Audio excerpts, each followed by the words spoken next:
wabarakatuh. Alhamdulillahirabbil alamin. Wassalatu wassalamu ala asyrafil anbiya'i wal mursalin wa ala alihi washabbihi ajma'in.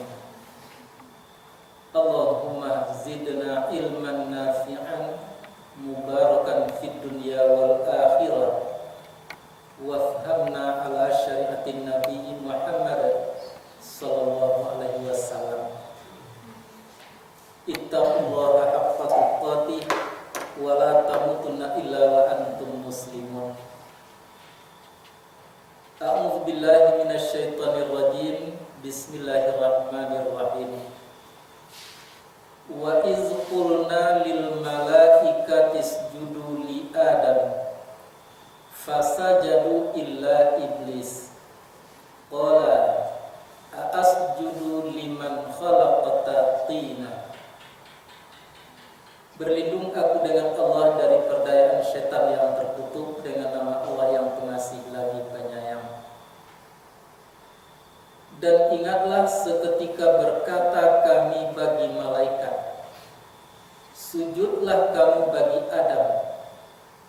Maka sujudlah mereka kecuali iblis. Berkata ia iblis, adakah akan sujud aku terhadap orang yang menjadikan engkau dari tanah? Qala ara'aitaka hadzal ladzi karramta alayya. Berkata iblis, bagaimana pendapat engkau akan ini yang memuliakan engkau atas aku? Sungguh jika memberi kesempatan engkau akan aku hingga hari kiamat untuk hidup, sungguh akan menyesatkan aku akan anak cucunya Adam ini, kecuali sedikit. Qala azhab faman tabi'aka minhum fa inna jahannam jazaukum jazaa'an mawfura. Berkata Allah, pergilah engkau, maka barang siapa yang mengikut akan engkau daripada mereka anak cucu Adam itu, maka bahwa jahannamlah balasan kamu sebagai balasan yang cukup. Wastafziz man istata'ta minhum. Dan sesatkanlah atau perdayakanlah oleh engkau orang yang sanggup engkau daripada mereka. Bisautika, dengan suara engkau atau bicara engkau. Wa ajlibun alaihim, dan kerahkanlah oleh engkau atas mereka itu tentara-tentara berkuda engkau dan orang-orang yang berjalan kaki. Dan berserikatlah engkau akan mereka tentang harta dan anak-anak, dan beri janjilah oleh engkau akan mereka.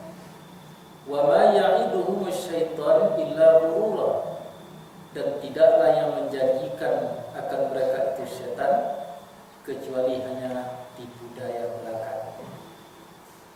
Inna ibadi laisa laka alaihim sultan. Bahwa sesungguhnya hamba-hambaku, sungguh tiada ada bagi engkau hai iblis atas mereka itu kekuasaan. Wa kafa bi rabbika wakila, dan cukuplah dengan Tuhan engkau yang akan menjadi wakil. Maha benar Allah dengan segala firman-Nya. Surat Bani Israil ayat 61 sampai dengan ayat yang ke-65.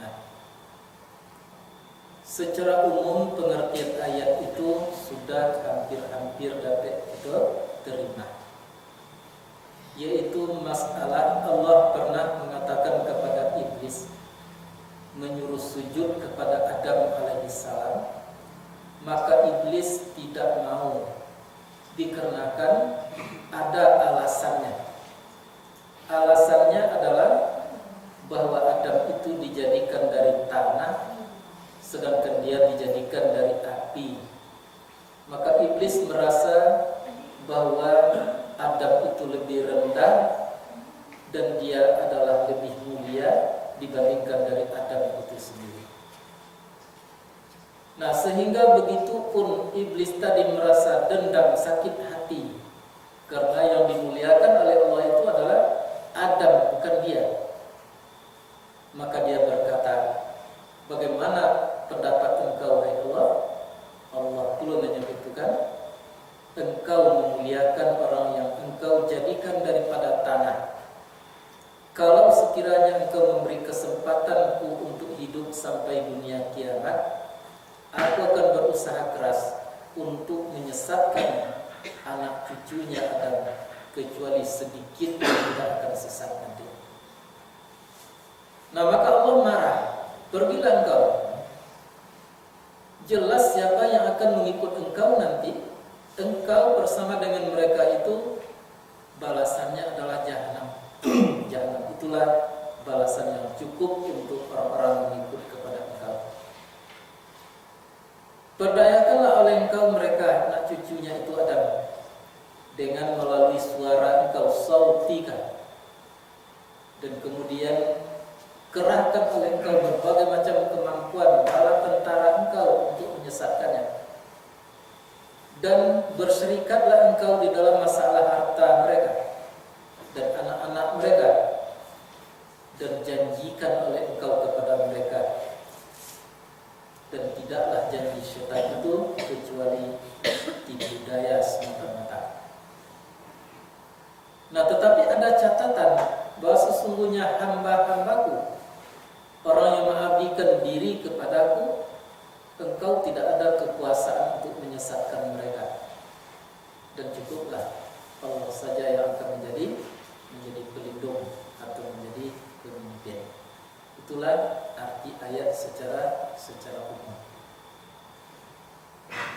Nah, kalau kita lihat kalimat-kalimat yang ada di dalam ayat itu sungguh menarik sekali untuk dibicarakan. Di dalam ayat itu ada kata-kata sujud, ada kata-kata mulia, ada kata-kata istifham, macam-macam ya, yang lebih menarik untuk dibicarakan. Nah, kita lihat saja satu perintah dari Allah Subhanahu wa taala, yaitu sujud, perintah sujud.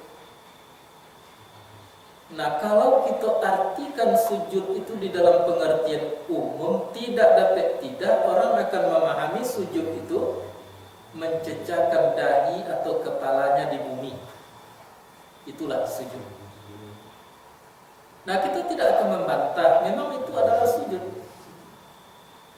Tetapi apakah sujud yang semacam itu yang disuruh oleh Allah kepada Adam? Tidak mungkin. Mengapa? Karena agama tidak membenarkan sujud kepada selain Allah Subhanahu wa taala. Dan maka berarti ada istilah sujud yang lain.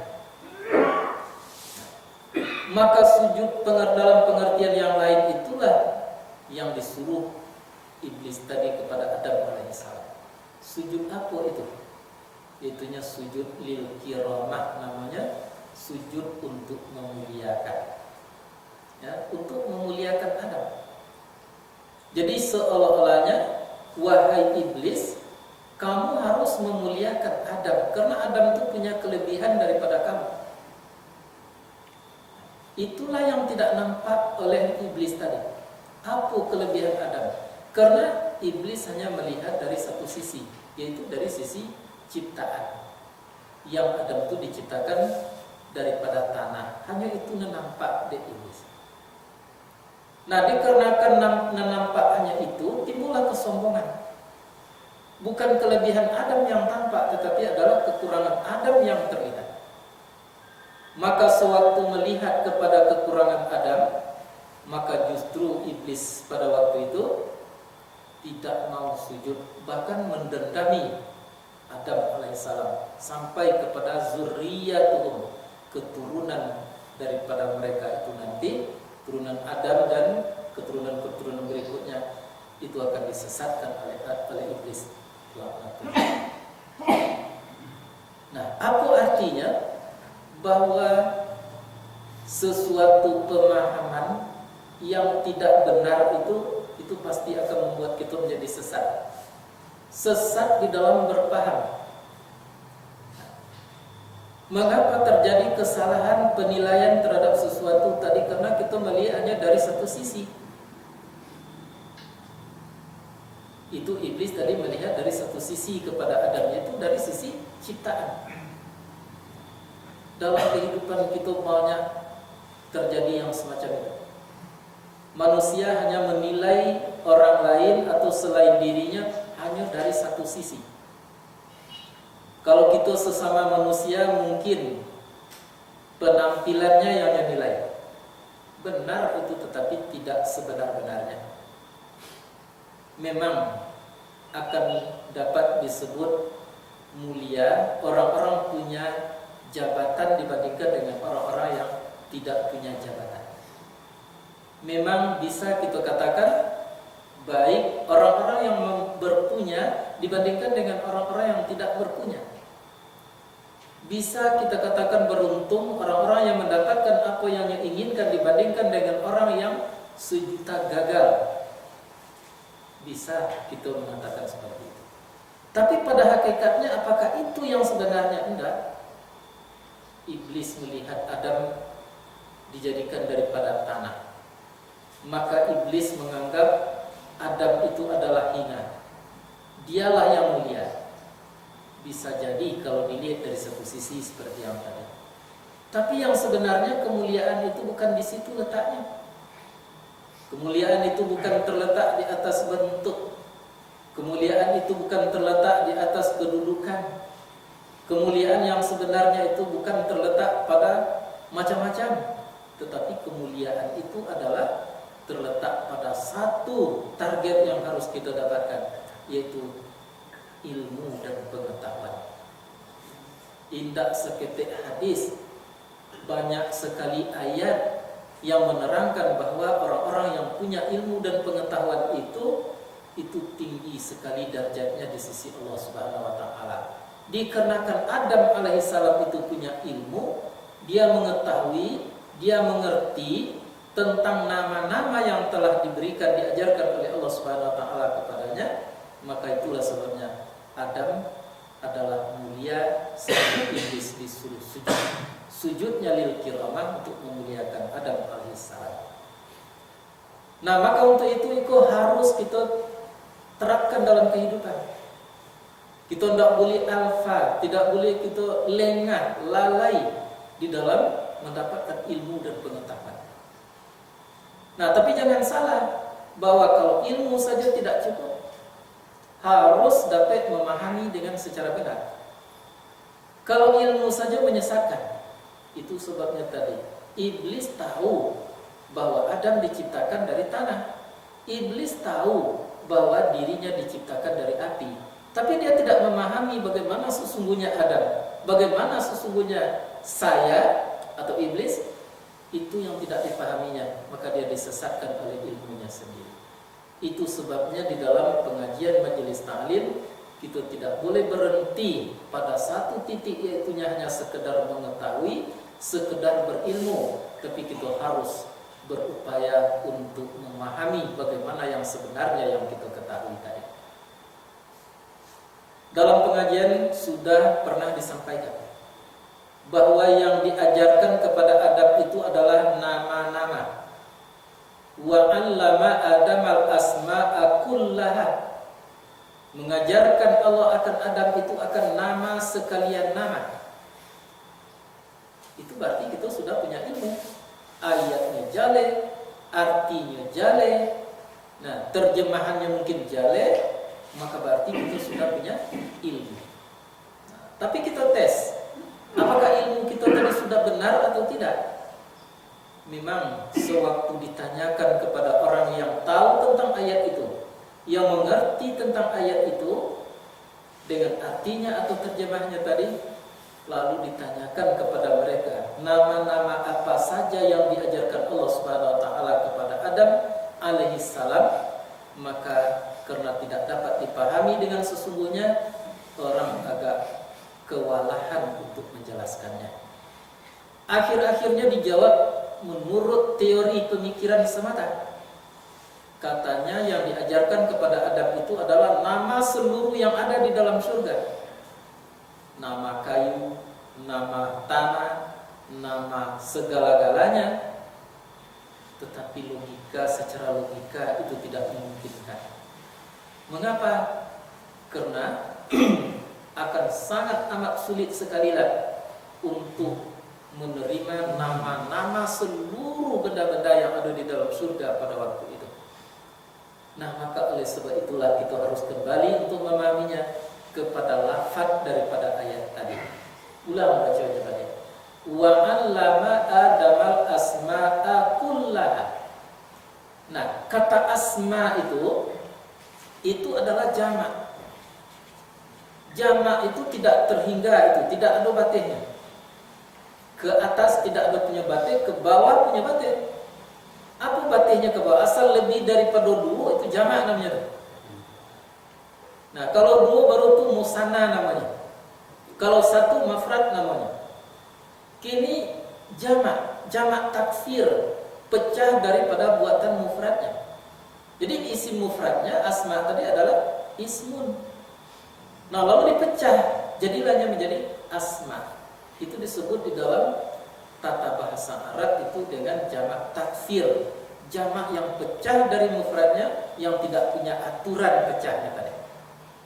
Contoh, sahabat itu mufrad seorang sahabat.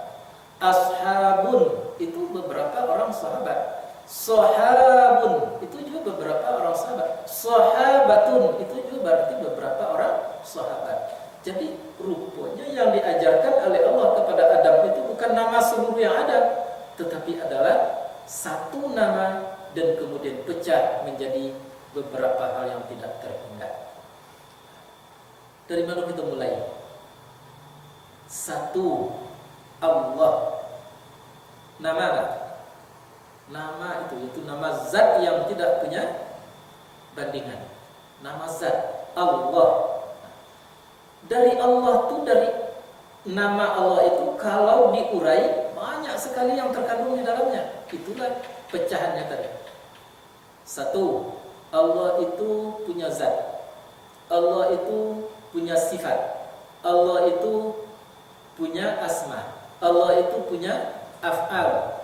Sampai setidak-tidaknya sesuai dengan nama tadi, empat yang harus kita urai ke bawah. Menyangkut dengan zatnya Allah Subhanahu wa ta'ala itu tidak panjang-panjang kajinya, bahkan tidak boleh diperpanjang. Mengapa? Karena zat itu tidak mungkin itu akan berhubungan dengan makhluk. Ya, tidak mungkin ditemui oleh makhluk. Jangankan manusia, malaikat pun tidak mampu untuk menatap zat. Maka untuk itu Allah membatasi di dalam ayatnya. Kata Allah, innallaha, bahwa sesungguhnya Allah itu laisa kamitslihi syai'un, tiada ada baginya Allah itu penyerupanya. Jadi semakin terbayang, semakin terangan ke kita itu bukan Allah. Jadi kalau memang tidak bisa diangan, tidak bisa dicontohkan, tidak bisa dibayangkan, lebih baik berhenti saja berpikir tentang itu. Artinya zat Allah jangan sekali-kali jangan dipikirkan. Di mana, bagaimana, nah, sebesar apa, jangan dipikirkan zat Allah. Maka Nabi mengatakan tafakkaru fi sifatillah wala tafakkaru fi zatillah. Berfikirlah kamu tentang sifat Allah dan jangan kamu berfikir tentang zatnya Allah Subhanahu wa ta'ala. Dan kemudian Allah itu mempunyai sifat. Nah, maka sifat inilah yang tidak tanggung-tanggung banyaknya. 99 itu yang masyhur. Sebetulnya sifat Allah tadi lebih daripada 99. Banyak sekali sifat Allah Subhanahu wa ta'ala. Tapi yang masyhur itu adalah 99. Yang dimulai daripada Allah la ilaha illa huwa ar-rahmanur rahimul malikul quddusus salamul mu'minul muhaimin dan seterusnya 99. Tolong pecah yang 99 tadi. Nah, tak bisa tamat itu 1 bulan mengaji terus menerus saja siang malam, tak minum, tak makan, tak tamat. Mengapa? Setiap yang sifat tadi itu perlu dipertanyakan dan perlu dicari jawabannya. Contoh, Ar-Rahman. Apa itu Ar-Rahman? Perlu kita bertanya seperti itu. Kemudian bagaimana Ar-Rahman itu? Nah, kemudian bagaimana antara kita dengan Ar-Rahman itu? Panjang kajinya jadi. Itulah yang diajarkan oleh Allah kepada Adam alaihissalam. Nah, kita teruskan seketik. Ar-Rahman artinya pengasih. Memang Allah itu sangat pengasih. Yang kasih itu tidak ada punya batasan. Apapun dikasihi Allah, asal yang telah diciptakan oleh Allah dikasihi oleh Allah Subhanahu wa taala. Termasuk iblis tadi sendiri. Ya. Termasuk jin-jin kafir sekalipun, tidak ada satu pun yang tinggal dikasihi oleh Allah Subhanahu wa taala. Nah, itulah kasih. Nah, lalu mengapa dikasihi oleh Allah Subhanahu wa taala? Karena setiap makhluk yang diciptakan oleh Allah Subhanahu wa taala itu, khususnya makhluk-makhluk yang berakal, itu tidak ada yang diinginkan oleh Tuhan untuk buruk. Yang diciptakan oleh Tuhan untuk buruk tidak. Tetapi inyo sendirilah yang membuat dirinya tadi tergelincir daripada kebenaran. Akhirnya datanglah ketetapan Allah Subhanahu wa taala. Salah satu rukun iman kita percaya kepada takdir. Percaya takdir itu tidak boleh kita bule-bule saja percaya wujudnya Tuhan, tidak boleh. Mengapa? Karena di samping takdir ada dari Allah, kita pun ada mempunyai ikhtiar, mempunyai akal. Jadi takdir yang sebenarnya itu adalah apa yang telah kita ikhtiarkan, lalu lain yang terjadi. Itulah yang takdir yang memang nyata-nyata daripada Allah Subhanahu wa taala. Dari surat Ali Imran Al-An'am yang dibaca tadi, apa bunyinya tadi?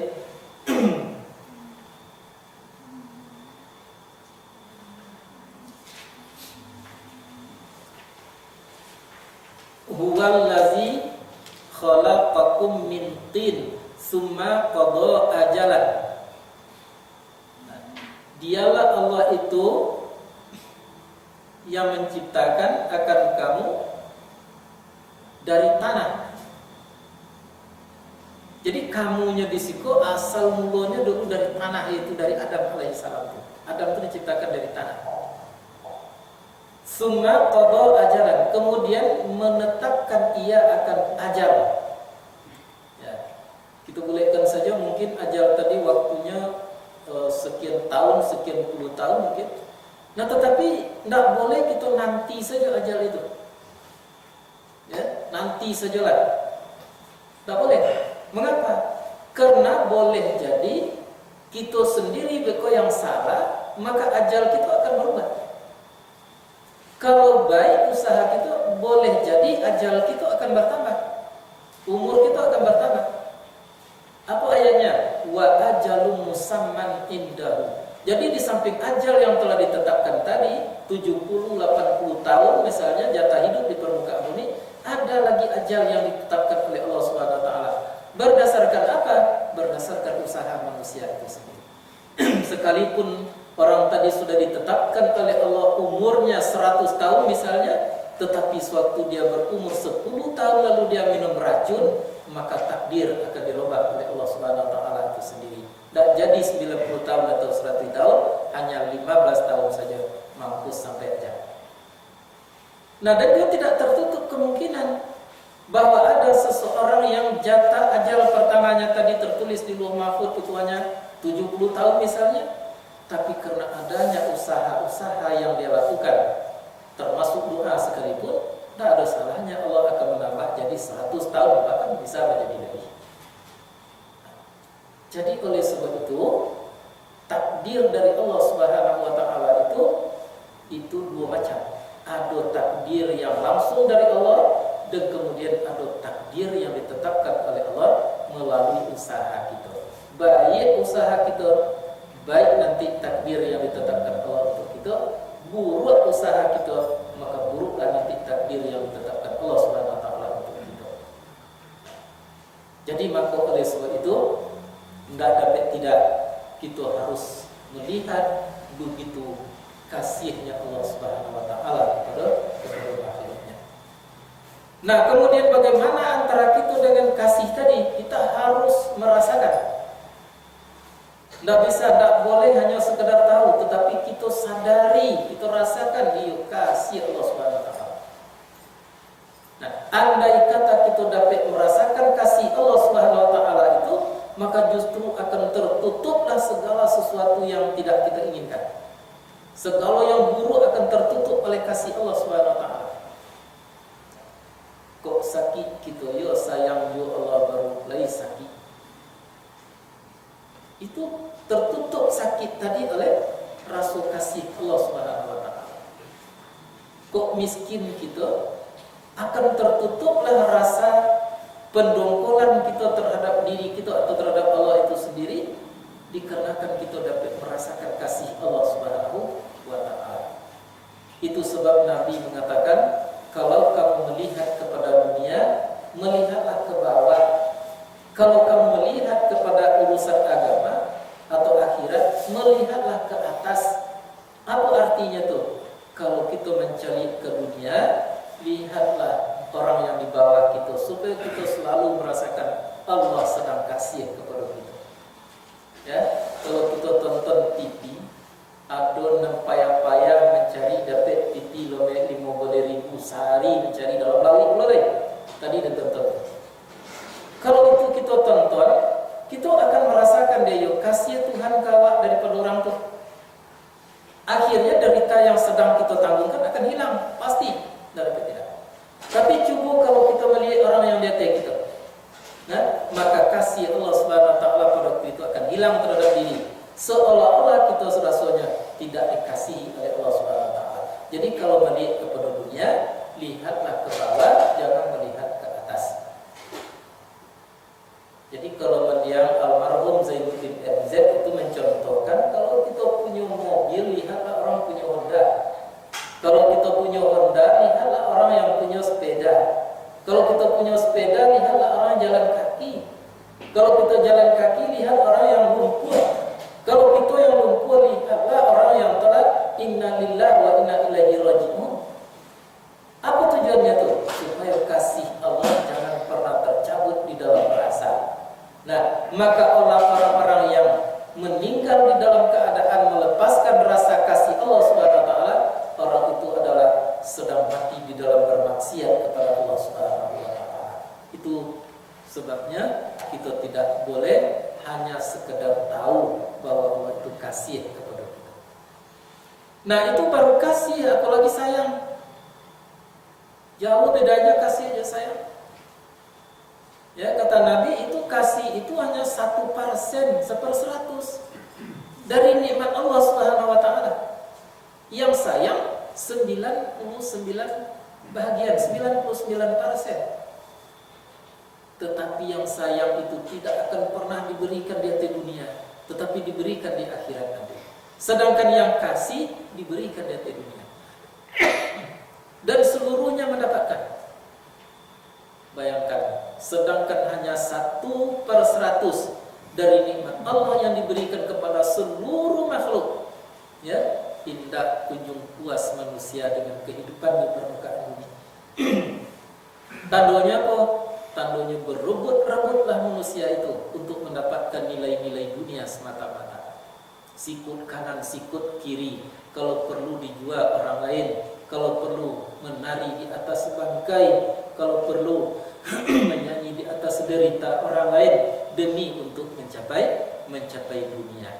Sedangkan yang 99 bagian itu tadi sayang, itu tidak diberikan di atas dunia, tetapi diberikan nanti di yaumil mahsyar, di hari akhirat. Dan diberikan di hari akhirat itu nanti bukan kepada seluruh makhluk,